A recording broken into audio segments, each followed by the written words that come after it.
कारण जीशु ख्रीष्ट जे मरिकी उठी अछंती ताहा 5 गोटी प्रमाण एही वीडियो माध्यम रे आपण माने पाई परिबे। नमस्कार, प्रेज द लॉर्ड। आपण माने देखुछंती एएन ओडिया यूट्यूब चैनल। दर्शक बंधु, एही चैनल को आपण माने जदि नुआरे देखुछंती तेबे सब्सक्राइब करके रखंतु, कारण एमितिका वीडियो अपलोड करू करू आपण मानको पाखकू खूब जल्दी पहुंची पारिबो। तो वीडियो को सांगसाथी मानक पाखक शेयर करंतु, कारण एमिति वीडियो अनेक लोक माने पाई पारु नाहंती। तो ए वीडियो को लाइक दियंतु एवं कमेंट माध्यम रे आपण मानकर मतामत रखंतु। वर्तमान समय को खराब न करिकि चलंतु देखिबा सही वीडियो को। वर्तमान देखंतु नंबर 1। पहला प्रमाण, खाली कब्र। सबसे पहला और सबसे महत्वपूर्ण प्रमाण खाली कब्र है। यीशु को क्रूस पर चढ़ाने के बाद यहूदियों और रोमी अधिकारियों ने यह सुनिश्चित किया कि उसका शरीर सुरक्षित रूप से कब्र में रहे। अरिमथिया के यूसुफ ने उसे अपनी नई खुदी हुई कब्र में रखा। एक भारी पत्थर लुढ़काकर उसे बंद कर दिया गया और रोमी सैनिकों को पहरेदारी के लिए तैनात कर दिया गया। लेकिन 3 दिन बाद कब्र खाली थी। यहूदियों और रोमी अधिकारियों के पास इस समस्या का केवल एक समाधान था, यीशु का शरीर सार्वजनिक रूप से दिखाना। यदि उनका शव मौजूद होता तो वे इसे दिखाकर पुनरुत्थान के दावे को जड़ से खत्म कर सकते थे, लेकिन ऐसा नहीं हुआ। तो सवाल यह है, शरीर गया कहां? पहला, क्या चेलों ने शरीर चुरा लिया? लेकिन वे तो भयभीत होकर छिपे हुए थे। क्या वे सशस्त्र रोमी सैनिकों को हरा सकते थे? अगर उन्होंने चोरी की होती तो क्या वे एक झूठे दावे के लिए अपनी जान कुर्बान कर देते? वर्तमान देखंतु नंबर 2। दूसरा, क्या यहूदियों या रोमी अधिकारियों ने शरीर हटाया? अगर उन्होंने ऐसा किया होता तो वे पुनरुत्थान की अफवाह को रोकने के लिए शव को सार्वजनिक रूप से दिखाते। क्या यीशु सच में जी उठा था? यही एकमात्र उत्तर है जो सभी प्रमाणों के साथ मेल खाता है। दूसरा प्रमाण, सैकड़ों गवाह। अगर कोई घटना 1 या 2 लोगों के द्वारा देखी जाए तो इसे भ्रम कहा जा सकता है, लेकिन अगर एक ही घटना को अलग अलग समय और स्थानों पर सैकड़ों लोग देखें तो क्या इसे झूठ कहा जा सकता है? बाइबल कहती है कि यीशु के पुनरुत्थान के बाद उसने अपने अनुयायियों को दर्शन दिए। मरियम मगदलीनी को, 2 चेलों को इम्माउस के रास्ते पर, पतरस को, 10 चेलों को बंद कमरे में, सभी 11 चेलों को, 500 से अधिक लोगों को एक साथ, पौलुस को कई वर्षों बाद।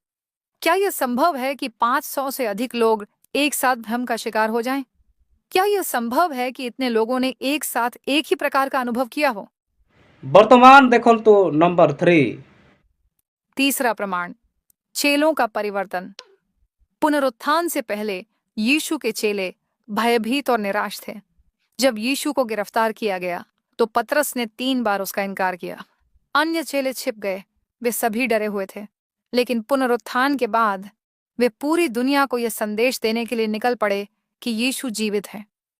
पतरस, जिसने यीशु का 3 बार इनकार किया था, अब साहसपूर्वक यरूशलेम में खड़े होकर प्रचार करता है, तुमने जीवन के कर्ता को मार डाला, लेकिन परमेश्वर ने उसे मरे हुओं में से जिलाया। पौलुस, जो पहले मसीहियों को सताता था, अब कहता है, यदि मसीह नहीं जी उठा तो हमारा प्रचार भी व्यर्थ है और तुम्हारा विश्वास भी व्यर्थ है।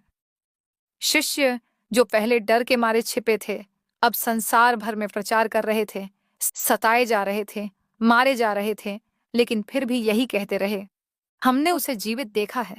कोई भी व्यक्ति झूठ के लिए अपनी जान नहीं देता। वे सभी यातनाओं और मृत्यु का सामना करने के लिए तैयार थे, क्योंकि वे जानते थे कि यह सत्य है। वर्तमान देखंतु नंबर 4। चौथा प्रमाण, प्रारंभिक चर्च की स्थापना। यीशु के अनुयायी केवल यह प्रचार ही नहीं कर रहे थे कि वह जीवित है, बल्कि उन्होंने एक नया जीवन जीना शुरू कर दिया था। वे यहूदियों के सब्त यानी शनिवार की जगह रविवार को आराधना करने लगे, क्योंकि यह पुनरुत्थान का दिन था। वे एक दूसरे के साथ प्रेम और बलिदान का जीवन जीने लगे। मसीही विश्वास का प्रचार रोका नहीं जा सका, बल्कि यह पूरे रोमी साम्राज्य में फैलता गया। वर्तमान देखंतु नंबर 5। पांचवां प्रमाण, यीशु ने स्वयं अपने पुनरुत्थान की भविष्यवाणी की थी। यीशु ने अपने शिष्यों से पहले ही कह दिया था, मनुष्य का पुत्र मार डाला जाएगा, लेकिन 3 दिन बाद जी उठेगा। यदि पुनरुत्थान नहीं हुआ होता तो यीशु झूठा सिद्ध होते, लेकिन पुनरुत्थान ने साबित कर दिया कि वह वही थे जो उन्होंने कहा था, परमेश्वर का पुत्र, संसार का उद्धार करता। इतिहास में कोई अन्य घटना इतनी प्रमाणित नहीं जितनी यीशु मसीह का पुनरुत्थान। खाली कब्र, सैकड़ों प्रत्यक्षदर्शी गवाह, शिष्यों का निडर परिवर्तन, प्रारंभिक कलीसिया की स्थापना और यीशु की पूर्व भविष्यवाणी, ये सभी प्रमाण एक ही सत्य की ओर इशारा करते हैं। यीशु सच में मरे हुओं में से जी उठा। अब प्रश्न यह है, आप इस सत्य के साथ क्या करेंगे? क्या आप इसे मात्र एक कहानी मानेंगे या आप इसे अपने जीवन का आधार बनाएंगे? यीशु ने कहा, मैं पुनरुत्थान और जीवन हूं। जो मुझ पर विश्वास करता है वह मरने पर भी जीवित रहेगा।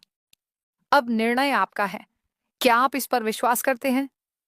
यीशु जीवित है। क्या आप उसे स्वीकार करेंगे? इतिहास के किसी भी महानतम सत्य की तरह यीशु मसीह के पुनरुत्थान को भी संदेह और विवादों का सामना करना पड़ा है।